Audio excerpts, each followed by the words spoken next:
Hello students, class 9th में physics में हम लोग पढ़ रहे थे बल और गति का चैप्टर। ठीक, उसमें हमने आप लोगों को बताया होगा गति का प्रथम नियम। ठीक, इससे पहले वाले वीडियो अगर आप देखेंगे तो इसमें क्या बताया था, गति का पहला नियम। और गति के पहले नियम में हमने क्या बताया था कि प्रत्येक वस्तु अपनी अवस्था परिवर्तन का विरोध करती है। ठीक, उसी पर आधारित हम देखेंगे जड़त्व। देखिए जड़त्व क्या होता है। तो जड़त्व की परिभाषा सबसे पहले हम लोग पढ़ते हैं। जड़त्व को इंग्लिश में बोला जाता है इनर्शिया। ठीक, ये क्या लिखा है, इनर्शिया। और इनर्शिया के बारे में क्या कहा जाता है कि किसी वस्तु के विरामावस्था में रहने या समान वेग से गतिशील रहने की प्रवृत्ति को जड़त्व कहते हैं। ठीक है, क्या कि अगर कोई वस्तु विरामावस्था में है या एक समान गतिशील है, उसकी जो प्रवृत्ति होगी, ठीक है, उसको क्या बोला जाता है, जड़त्व बोला जाता है। समझ रहे हैं कि नहीं। यही कारण है, ये तो डिफिनेशन हो गया, यही कारण है कि गति के पहले नियम को जड़त्व का नियम भी कहते हैं। ये याद रखिएगा, अगर पूछा जाए गति का पहला नियम या जड़त्व का नियम तो वो एक ही बात होगा। ठीक, क्यों? क्योंकि गति के पहले नियम को ही हम लोग जड़त्व का नियम बोलते हैं। समझ गए सभी लोग।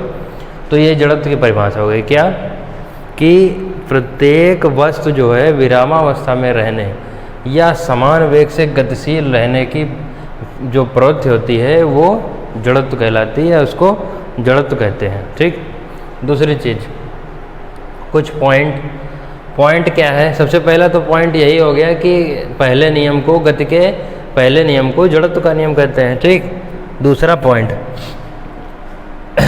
पॉइंट नंबर 1, जड़त्व प्रत्येक वस्तु का गुण या प्रवृत्ति है। ठीक, ये तो परिभाषा में यही लिखा था कि प्रत्येक वस्तु का जो गुण या प्रवृत्ति होगी वो क्या कहलाती है, जड़त्व।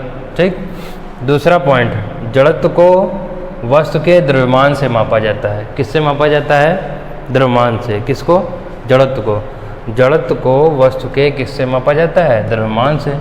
अब देखिए, जब द्रव्यमान से मापा जाएगा तब हमने नीचे क्या लिखा है, इसका मात्रक किलोग्राम होता है। क्यों? क्योंकि ये इसी से मापा जा रहा है।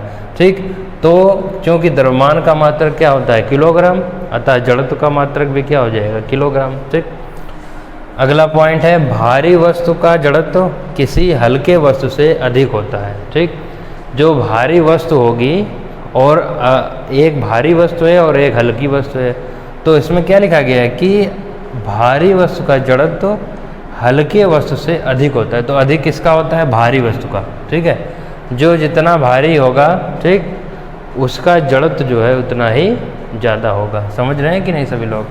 तो जड़त्व की परिभाषा और इसके कुछ एक पॉइंट, 3-4 पॉइंट है, आप लोग सभी अपनी कॉपी पर नोट करेंगे। ठीक है, और सभी लोग लिख करके ग्रुप पर अवश्य सेंड करें। ठीक।